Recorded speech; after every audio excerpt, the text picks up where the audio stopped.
Kota Belud merupakan salah satu daerah di negeri Sabah yang dijami oleh kaum Bajau Sama. Etnik Bajau merupakan etnik pribumi kedua terbesar di negeri Sabah selepas etnik Dusun.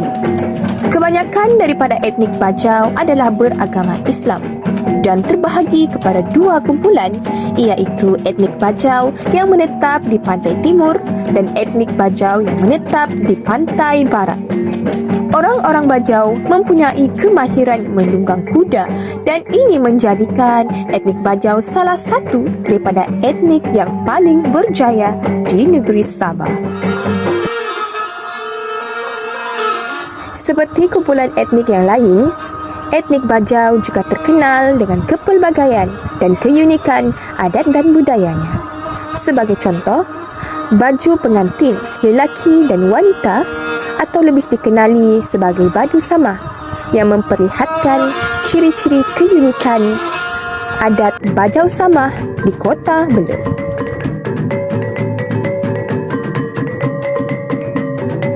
Badu sama atau baju pengantin wanita mempunyai beberapa bahagian. Yang pertama adalah serimpak. Serimpak mempunyai 3 bahagian utama. Tingkat pertama lebih dikenali sebagai perahu, yang bermaksud etnik Samah terkenal sebagai pelayar yang hebat sebelum menetap di daratan. Tingkat kedua pula merupakan tanduk kerbau, di mana masyarakat Bajau Samah terkenal dengan aktiviti penternakan lembu dan kerbau selepas menetap di daratan. Manakala tingkat ketiga pula berbentuk peti emas, di mana peti emas ini menunjukkan kejayaan etnik Samah membawa peti emas yang mengandungi perhiasan emas dan 7 permata dari China. Menurut Encik Nazir, atau lebih dikenali di laman sosialnya sebagai Nazir Badu Sama, seorang pengusaha anak muda yang telah berkecimpung dalam bidang ini semenjak tahun 2019. Beliau berkata bahawa serimpak mempamerkan keunikan tradisi Bajau Sama di Kota Belud. Pertama ini, kalau kita boleh lihat, dia berbentuk empat segi. Ini kerana orang Bajau itu terkenal dengan kehebatan mereka membawa peti harta karun daripada China yang mengandungi 7 permata yang berwarna-warni. Dan jika kita boleh lihat, ini adalah gerigai. Gerigai ada dalam bahasa Iranun. Dalam bahasa Bajau dia dipanggil rumbai-rumbai. Ini adalah bermaksud perahu-perahu kecil yang mengiringi kapal besar pada zaman itu. Baju pengantin wanita atau lebih dikenali sebagai baju sampit senipak mempunyai beberapa aksesori seperti olos belangkit, andapun, selendang dan tali pinggang atau lebih dikenali sebagai kerinsak.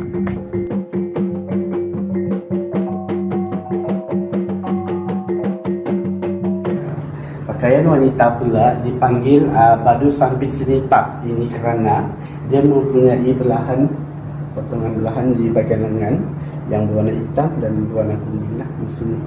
Ini adalah identiti utama bagi pakaian badu sampit senipak, iaitu mempunyai belahan. Serta dia dipanggil sampit kerana sempit. Potongan badu perempuan ataupun lelaki sebenarnya dia lebih kepada sempit, iaitu mengikut potongan badan lah. Dia tidak akan ada ruang sedikit pun kerana baju ini sebenarnya lebih mengikut bentuk badan seseorang itu. Dan skirt ini kalau kita boleh lihat dia dipanggil olos belangkit. Dia olos belangkit kerana ini dipanggil corak langkit, iaitu dianyam juga serta digabungkan dengan selisir dan rinda emas. Olos adalah bermaksud kain. Kain itu adalah inilah warna hitam. Kebiasaan untuk orang Bajau memang memakai warna hitam lah utama dia. Warna lain itu terpulang pada cita rasa masing-masing sajalah. Jika kita boleh lihat, ini adalah serimpak, aksesori kepala wanita, dan ini adalah andapun, aksesori bahagian dada, dan ini adalah selendang, dan ini adalah tali pinggang. Tali pinggang lelaki dan perempuan ada beza kerana lelaki dipanggil tekok pangkat, bagi perempuan dia dipanggil keringsak. Sebab dia mempunyai full tembaga sampai ke belakang.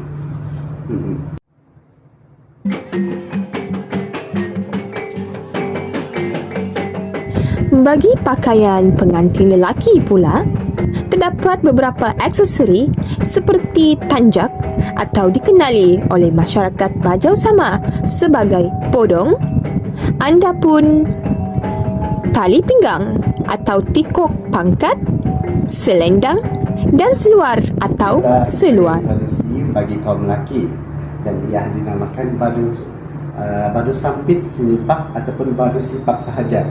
Ini kerana potongannya tidak mempunyai belahan.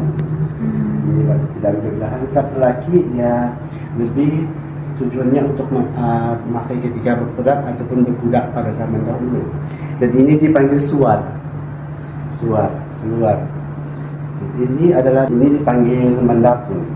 Dan ini dipanggil aksesori tali pinggang ini dipanggil tekok pangkat. Maksudnya kepala tali pinggang lah.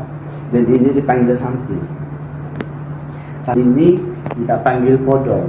Podong ini adalah sebutan bagi bentuk yang telah disediakan seperti ini, iaitu dia mempunyai bentuk gunung di depan serta mempunyai bentuk mendatar di bahagian belakang seperti ini. Dan biasanya untuk yang bentuk gunung ini digunakan untuk bangsawan ataupun untuk pengantin, untuk kebiasaannya lah. Tapi untuk bila kita naik kuda, dia akan bahagian belakang ini yang mendatar ini, kerana ini adalah khas untuk penunggang kuda sahaja dan tidak boleh dipakai oleh pengantin ataupun bangsawan. Baju pengantin Bajau Sama mempunyai 5 warna, iaitu merah, hijau, kuning, putih dan hitam, yang masing-masing warnanya melambangkan fungsi tersendiri. Sebagai contoh, warna merah hanya dipakai oleh golongan datu-datu dan warna hijau pula hanya dipakai oleh golongan syarif. Hijab ini biasanya dipakai oleh golongan syarif lah ataupun datuk begitu.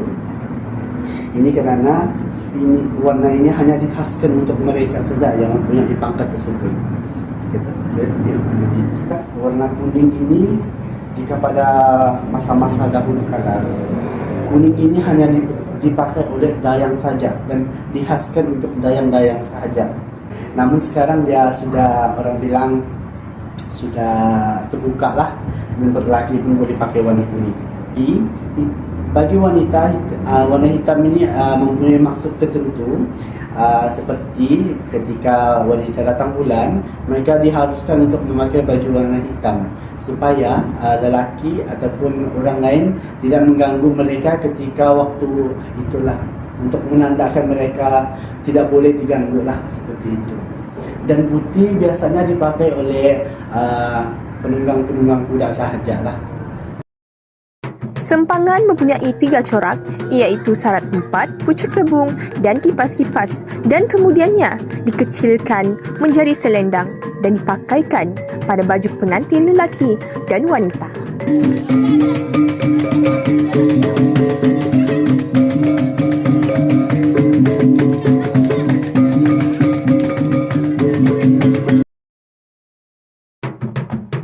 Sesungguhnya, keunikan tradisi dan budaya sesuatu kaum di Malaysia sememangnya menjadi kebanggaan rakyat Malaysia, dan hal ini menjadikan Malaysia sebuah negara yang unik dengan kepelbagaian adat tradisinya. Keunikan warisan secara turun-temurun ini hendaklah dikekalkan oleh generasi kini dan yang akan datang supaya tidak pupus ditelan zaman.